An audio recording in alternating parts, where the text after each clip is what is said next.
Dr Roland Mafuta, je vous présente une série de 10 questions récurrentes, tombables aux EVC de médecine générale et de gériatrie. La nouveauté pour le concours, c'est qu'il présente actuellement cas cliniques transversaux, progressifs, et à côté des questions isolées. Donc, on appelle questions isolées ou quiz. Ça peut être des QCM, des questions à choix multiples ou des questions rédactionnelles à réponse courte. Donc, nous avons sélectionné 10 questions que nous vous proposons de résoudre. Et au-delà de questions, quelques notions simples de cours.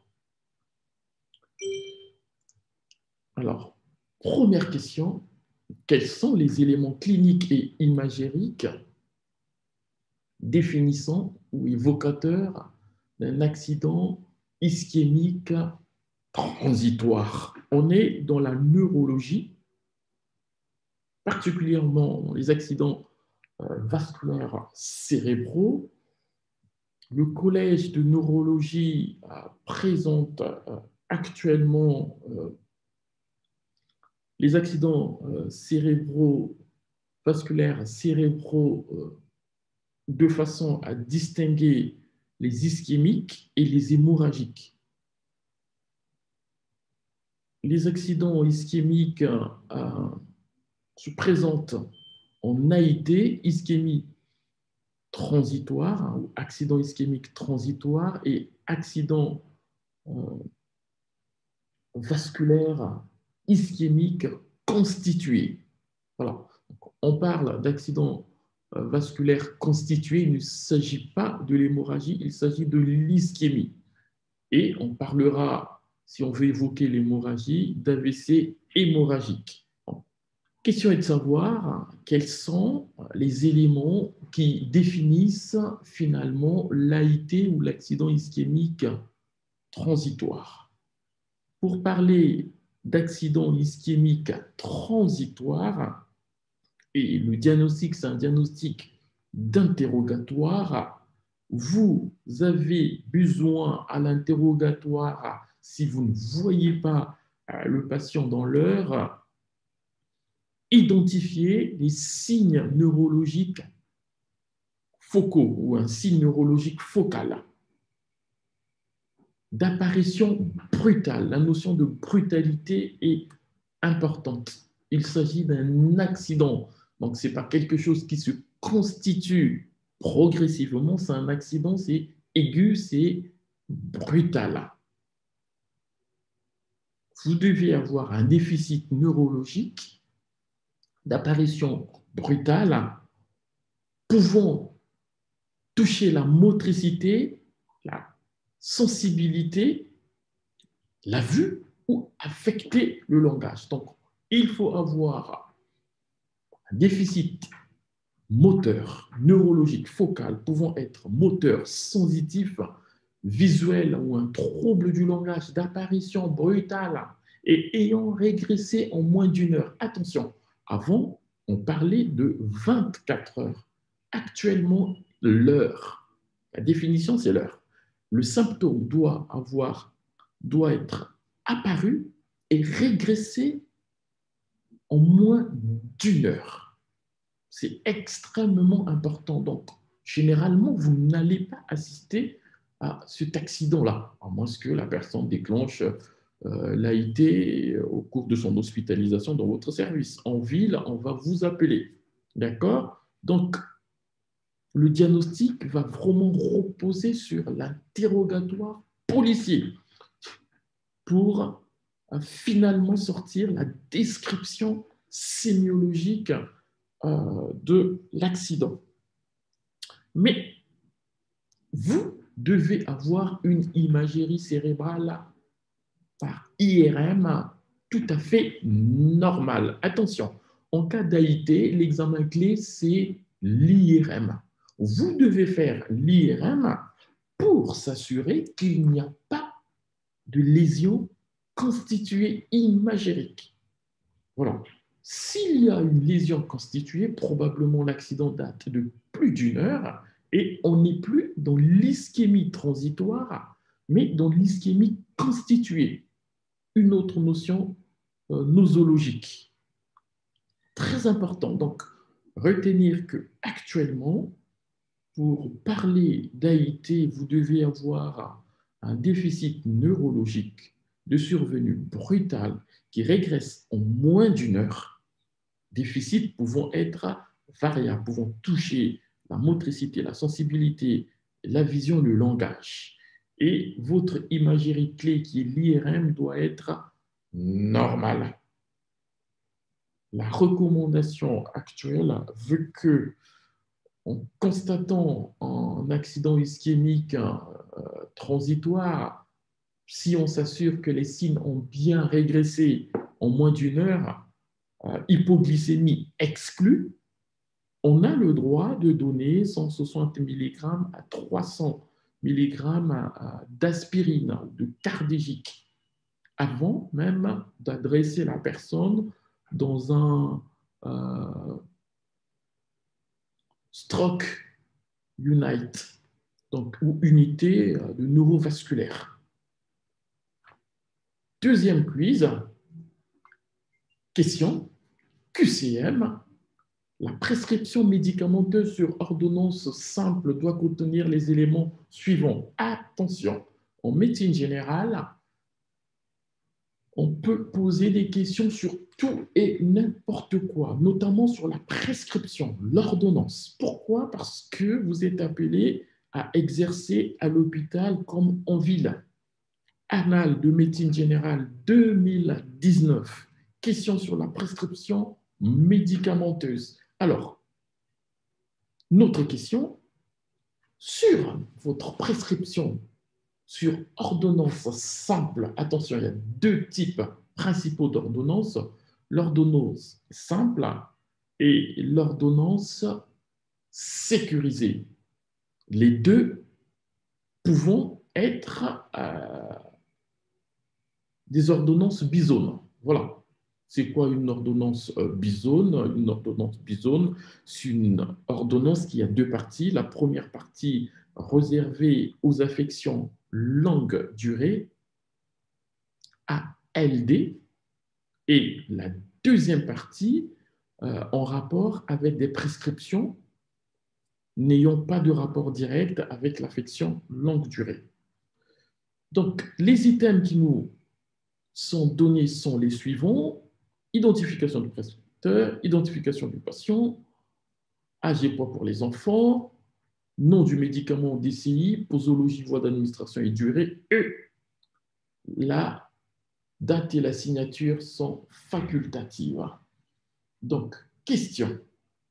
Et enfin, est-ce que la prégabaline se prescrit sur ordonnance simple? On est sur une ordonnance simple.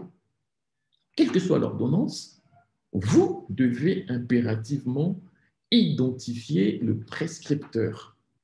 D'accord? Et l'identification du prescripteur ne se limite pas au nom et prénom. Nom, prénom, RPPS. C'est quoi le RPPS?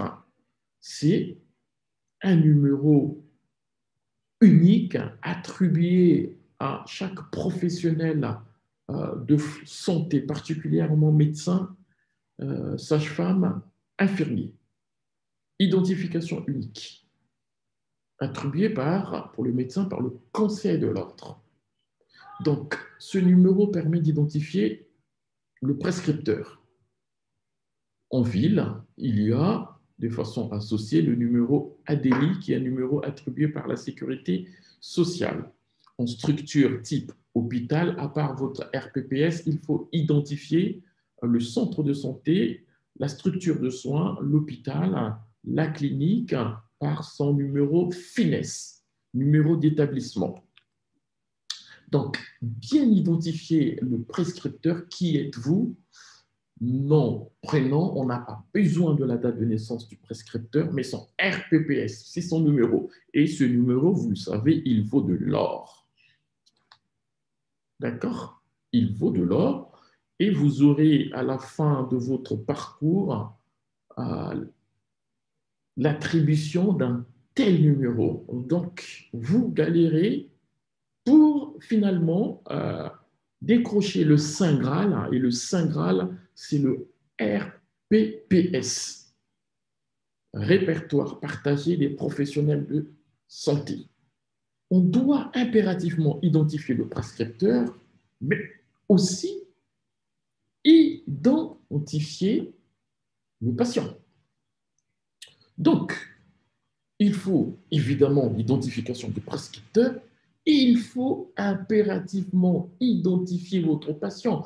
Et pour les enfants, l'âge et le poids, c'est important.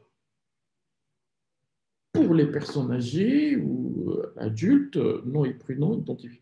Ça suffit. D'accord? Prescription médicamenteuse chez la personne âgée, il y a un élément qu'on ne met pas sur l'ordonnance, mais qui est important que vous devez prendre en compte, c'est la fonction rénale.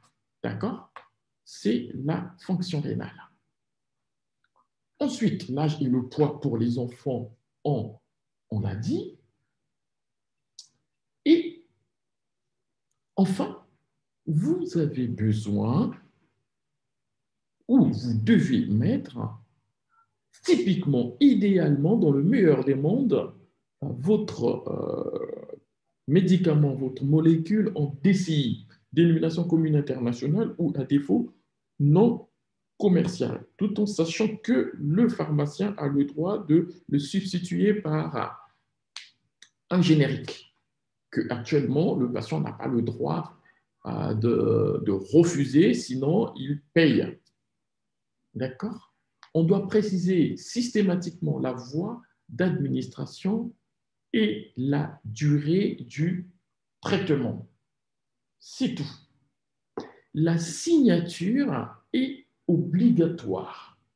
Donc, ce n'est pas le cachet à la fin de votre prescription qui est obligatoire. Le nom et le prénom en tête, ça suffit, mais il faut signer. Une ordonnance non signée n'est pas du tout valable en France. Donc, la signature et la date ne sont pas facultatives. Il faut impérativement mettre une date sur votre prescription. Il y a un item qu'on n'a pas coché, c'est la prégabaline. Elle ne se prescrit plus sur ordonnance simple. Souvenez-vous, Annales de médecine générale 2019, il y a une autre molécule assimilée benzodiazépine, c'est un hypnotique qu'on appelle le zolpidem ou Stilnox, qui maintenant, depuis quelques années, est prescrit sur ordonnance sécurisée. Donc, si vous avez une question sur prescription sur ordonnance sécurisée, pensez à ces molécules qui viennent d'être ajoutées. Je répète, la prégabaline, c'est sur ordonnance sécurisée maintenant. Je crois que l'initiation initiale se fait par un spécialiste neurologue ou assimilé. Donc, prégabaline et zolpidem. Zolpidem égale Stilnox. Ce n'est pas le cas pour le zopiclone ou Imovan. Attention, souvent, ils mettent les deux molécules pour distraire le candidat. Et troisième médicament à connaître qui se prescrit sur ordonnance sécurisée, c'est les morphiniques. Morphiniques. Très important. Autre question. Justement, la prescription des stupéfiants. Prescription des stupéfiants. Question. Peut se faire sur une ordonnance bisone, doit se faire obligatoirement sur ordonnance sécurisée. La durée maximale est de 28 jours. La prescription doit être faite en toutes lettres. Le nom du prescripteur est obligatoire, mais pas la signature. Évidemment, on a parlé des ordonnances bisones. Attention, on peut avoir une ordonnance bisone sécurisée. On le voit. Attention, on peut avoir une ordonnance bisone sécurisée. Mais ici, typiquement, euh, la question fait allusion, allusion à une ordonnance bisone non sécurisée ou simple. Donc, vous ne pouvez pas prescrire vos morphiniques, vos opioïdes sur une telle ordonnance. En revanche, votre ordonnance doit être impérativement sécurisée. C'est quoi une ordonnance sécurisée? C'est une ordonnance avec une case en bas à droite, une case dans laquelle il faut mettre le nombre d'unités ou de molécules prescrites. Très important. Donc, on a dit que la durée maximale de prescription est de 28 jours. Évidemment, c'est renouvelable. D'accord? On peut, c'est la règle de 7. 7 jours, 14 jours, 28 jours. Donc, votre prescription peut être de 7 jours quand on est à l'hôpital. On aime bien mettre 7 jours ou 2 semaines ou 28 jours. C'est renouvelable et c'est pareil pour toutes les morphiniques. Très important. Et la prescription doit être faite en toutes lettres. Toutes lettres. Très, très important. Toute la prescription concernant les morphiniques doit se faire en toutes lettres. Et généralement, les produits associés laxatifs, on le met également en toutes lettres, mais ce n'est pas une faute. Hein. Mais concernant les morphiniques, impérativement, la prescription doit être en toutes lettres. Donc, il faut identifier le prescripteur, il faut signer, il faut remplir la petite case en bas à droite, identifier le patient, impérativement mettre la date. Attention, attention, attention.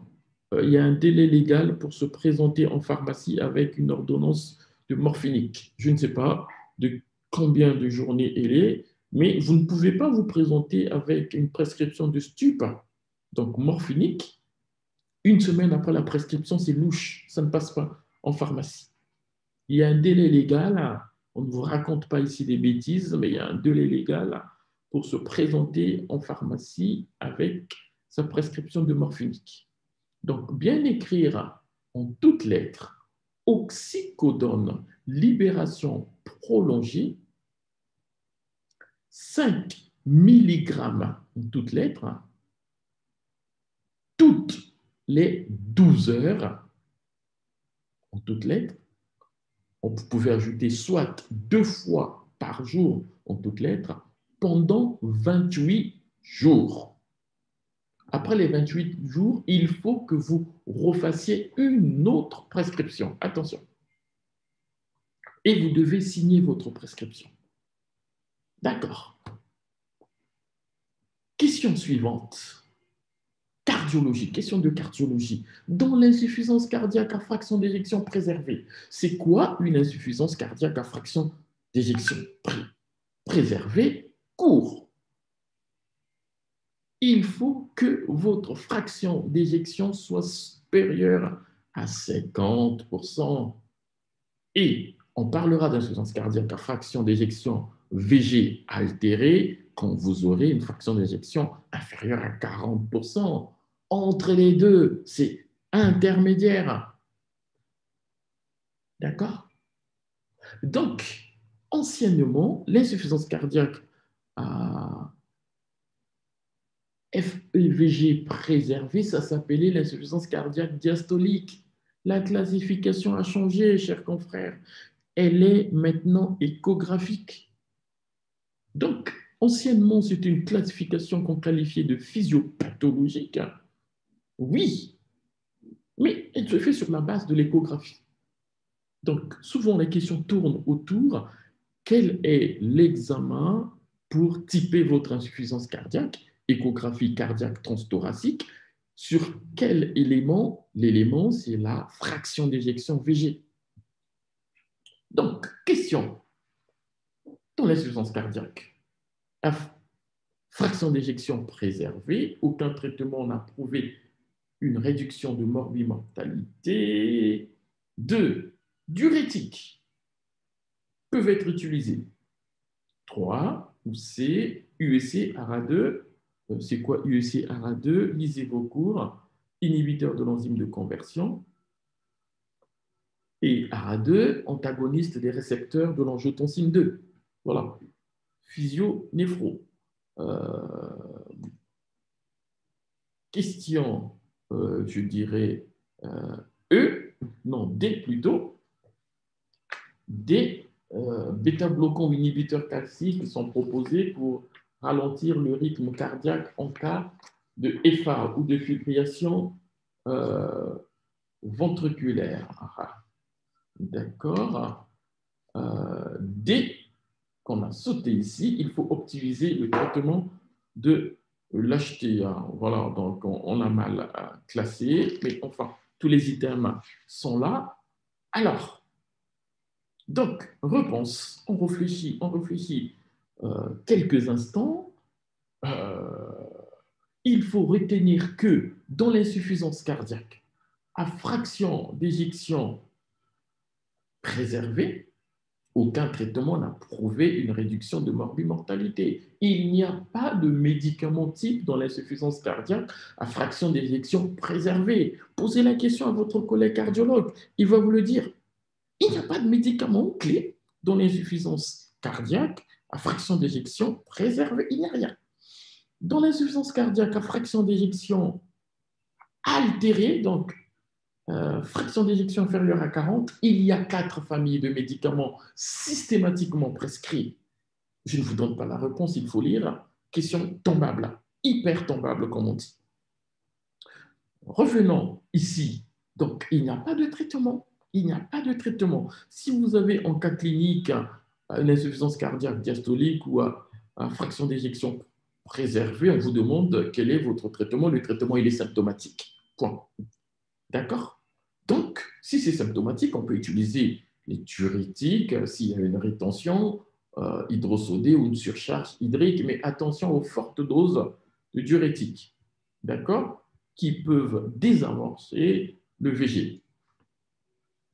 On peut utiliser les ARA2 ou les USC comme dans l'insuffisance cardiaque à fraction d'éjection altérée. C'est possible.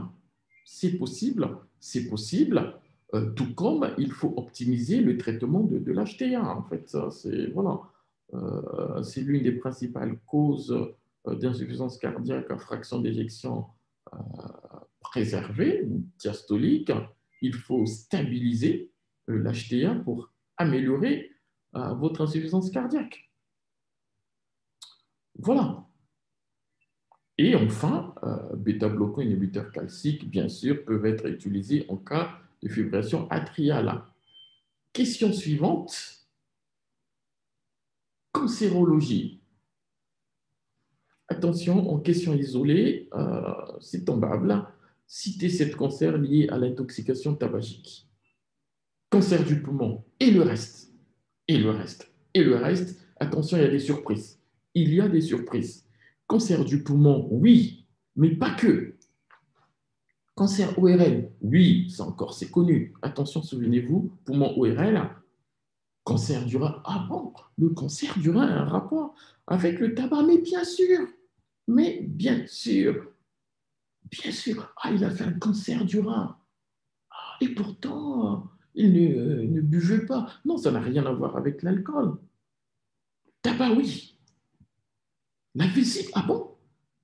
Il y a un confrère un jour qui m'a dit, ah bon, je ne savais pas le cancer de la vessie avait une relation avec l'intoxication tabagique. Mais bien sûr, cher ami. Rein et vessie, surprise. Cancer de l'utérus, surprise. Cancer du pancréas, surprise. Ah, bien sûr, cancer du pancréas. Ah, il a déclenché un cancer du pancréas. Mais pourtant, il n'avait pas de problème de santé. Mais il était fumeur. Steve Jobs, est-ce qu'il fumait? Je ne sais pas. Il a fait un cancer du pancréas. Mais retenez, cancer du pancréas, tabac. Cancer de l'œsophage, Tabac plus alcool. Tabac plus alcool. Cancer de l'estomac. Ah là là là là. Attention, cancer de l'estomac. Oui, tabac, tabac, tabac. Alcool va faire plus de cancers de l'œsophage, surtout l'association avec le tabac et les cancers colorectaux. Donc, retenez ces cancers importants. Question suivante. Oncologie. Quels sont les cancers les plus fréquemment liés à l'intoxication alcoolique? Cancer et alcool, vous devez les connaître. Alors, cancer de l'œsophage, comme je l'ai dit, surtout en association avec le tabac.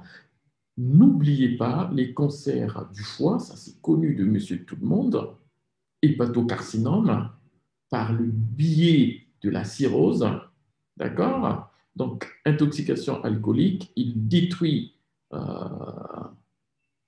son foie, travers la cirrhose, encore ça va, et la cirrhose, qu'est-ce qu'elle va faire? Transformation néoplasique, hépatocarcinome. C'est un cancer méchant. Mais souvent, ce qu'on ignore, c'est le cancer colorectal. On a sensation avec la consommation de viande rouge. Les gens qui consomment beaucoup de viande rouge, qui sont obèses, qui ont des antécédents familiaux de cancer ou d'adénome colique ou de polype colique, ils vont faire cancer colorectal. C'est très important, c'est à connaître. Question suivante. Il y a 10 questions qu'on a sélectionnées. Quels sont les critères phénotypiques de la dénutrition chez le sujet de plus de 70 ans? Attention, EVC de gériatrie 2021, ils ont été sympas. Ils ont laissé au choix aux candidats de donner soit les critères, les anciens critères, ou les anciens critères, ou les nouveaux critères 2021. Alors, nouveaux critères 2021, cette année, en 2022, si la question est posée, ils vont exiger les nouveaux critères HAS 2021 de dénutrition. C'est à connaître. Donc, il y a les critères phénotypiques et les critères étiologiques. Vous devez avoir au moins 2 critères. Un critère phénotypique et un critère étiologique. C'est quoi les critères phénotypiques? 3 critères. Premier critère, c'est le poids, ça n'a pas changé.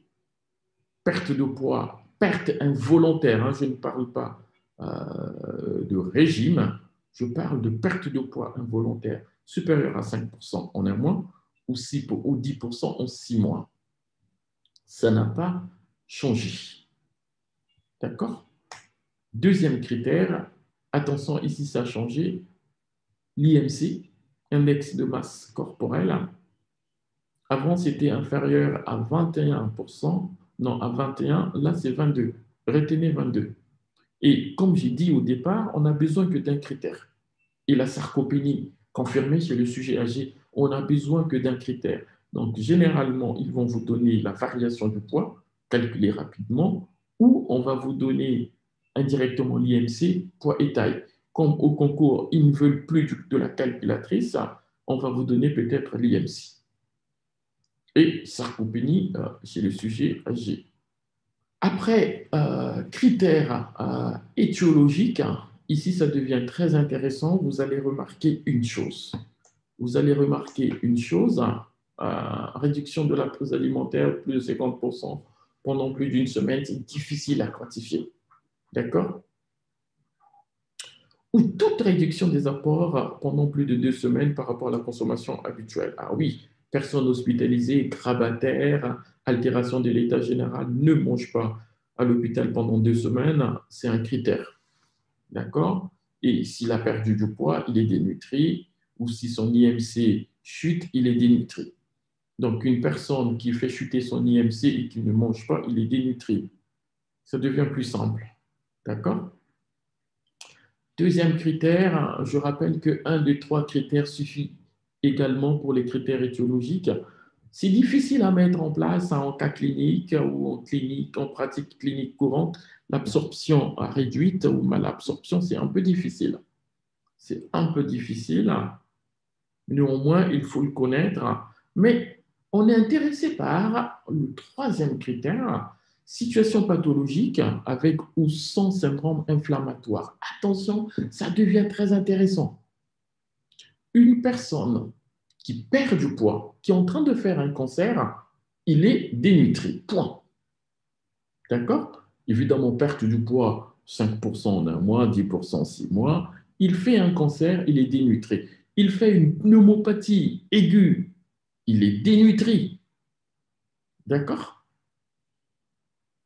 Il a une maladie de Crohn évolutive, il perd du poids, IMC à 21, il est dénutri. Vous allez remarquer, cher ami, que l'albumine a complètement disparu des écrans, des radars. Complètement disparu. Donc, on parle ici simplement des critères diagnostiques. L'albumine va être utile, son dosage, pour qualifier la sévérité de la dénutrition. D'accord? Donc, quand vous avez une perte de poids et une albuminémie inférieure à 30 grammes par litre, c'est une dénutrition sévère. On traitera plus tard de la dénutrition sévère, mais retenez que parmi les critères de dénutrition, l'albumine a complètement disparu. Avant, on raisonnait sur la base de l'albumine, de l'IMC, de la perte de poids. Hein, quand l'albumine était à 34, on parlait de dénutrition. C'est quoi la conséquence? Vous pouvez avoir une albuminémie normale à 37, 38, 36 et quand même être en dénutrition. En revanche, quand vous avez un taux d'albumine bas inférieur à 30, plus un critère quelconque de dénutrition, vous savez que celle-ci est sévère. Question suivante. 9e question. Citez les 3 examens biologiques indispensables au suivi du traitement par AOD, excusez-nous, le C se balade selon l'HAS, anticoagulants oraux, à action directe, et préciser les paramètres mesurés. Que 3 examens. Attention, question 1000 fois hypertombable. Retenez bien cette question. Les AOD, c'est la mode actuelle, ça tombe et ça retombe. C'est à connaître. Alors, quels sont les 3 examens biologiques? Il n'y en a que 3 recommandations HS. Il n'y en a que 3. Il n'y en a pas 4, il n'y en a pas 6, il n'y en a que 3. Et dans chaque examen, il y a des paramètres clés à doser. Premier examen, la NUM. Pourquoi? Vous n'allez pas mettre un AOD chez une personne qui a 6 grammes d'hémoglobine. Ça n'a pas de sens. Ça n'a pas de sens. Vous n'allez pas mettre un AOD chez quelqu'un qui est en train de saigner. C'est une contre-indication. Stabilisez le saignement, corrigez l'anémie et mettez votre AOD s'il y a indication. Donc, retenez NUM pour le suivi. Si au départ, vous avez 11 grammes d'hémoglobine, un mois après l'initiation de votre traitement, vous avez 8 grammes d'hémoglobine, réflexe, vous arrêtez le traitement, la personne est en train de saigner. Recherchez un saignement. Et le plus souvent, c'est un saignement digestif. Deuxième examen, fonction rénale, mes amis. Créatinine, éclairance. Attention, attention. Pour la surveillance d'un traitement, c'est le Cockcroft, de façon générale. Mais actuellement, pratique courante, le suivi, on utilise le CKD-EPI. Quoique les laboratoires, ils vont aussi vous donner votre Cockcroft. Qu'est-ce que nous sommes en train de dire? Une personne a commencé avec une dose pleine d'Eliquis ou Apixaban au début de traitement. C'est une personne âgée qui a 80 ans ou plus, qui pèse 60 kilos. Vous lui avez donné en prévention des événements thromboemboliques liés à la fibrillation atriale 5 mg fois 2. D'accord.